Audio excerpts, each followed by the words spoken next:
Welcome. We are glad you are here. In this module, we will cover 7 core areas in food preparation. Remember, if you are sick, stay home. And if you are a vendor, do not handle food.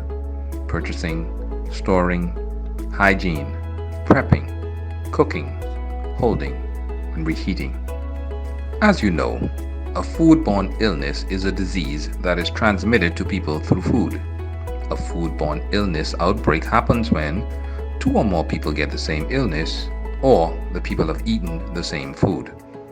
Some operations, such as daycare centers and senior living centers, serve food to people who are at higher risk for getting a foodborne illness. If your operation does this, you may not touch ready-to-eat food with your bare hand. When purchasing groceries and supplies, purchase from a reputable supplier. Once received, check the items for its quality and expiration dates. Storing of food. Keep refrigerators at or below 41 degrees Fahrenheit. Keep food on ice when not refrigerated. Keep steam table temperatures at 135 degrees Fahrenheit or higher. Keeping hands clean is one of the most important steps we can take to avoid getting sick and spreading germs to others. When to wash your hands, take these precautions. Before and after the handling of foods, wet your hands with clean running water, warm or cold. Turn off the tap and apply soap. Lather your hands by rubbing them together with the soap. Be sure to lather the back of your hands between your fingers and under your nails. Scrub your hands for at least 20 seconds. Need a timer? Hum the happy birthday song from beginning to end twice. Rinse your hands well under clean running water.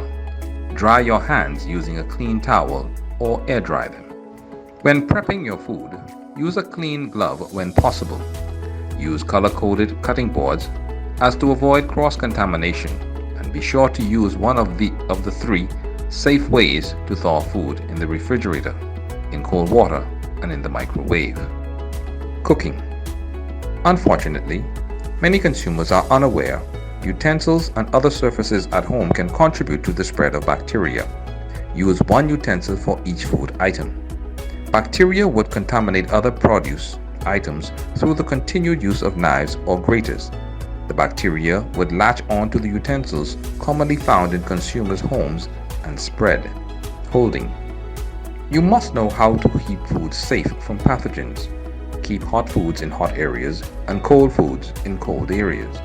Serving. Avoid contamination.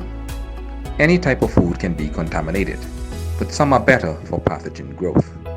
These potentially hazardous food items require time and temperature control. They are milk and dairy products, eggs, meat, beef, pork and lamb, poultry, fish, and shellfish. Cooling and reheating. Food that has already been prepared and will be reheated for hot holding and or serving will again pass through the temperature danger zone. It is important that all foods are rapidly reheated to reduce the amount of time in the danger zone. The food code requires potentially hazardous food that is cooked, cooled, and reheated for hot holding to be reheated so that all parts of the food reach a temperature of at least 165 degrees Fahrenheit for 15 seconds. Food then must maintain a temperature of 135 degrees Fahrenheit or higher. Minimal internal temperature for safety: 165 degrees Fahrenheit. Poultry, stuffing, casseroles, reheat leftovers: 160 degrees Fahrenheit. Egg dishes and ground meat: 145 degrees Fahrenheit. Beef, pork, lamb, veal, roasts, steaks, chops: 140 degrees Fahrenheit. Ham, fully cooked, to reheat. Holding temperature for cooked food.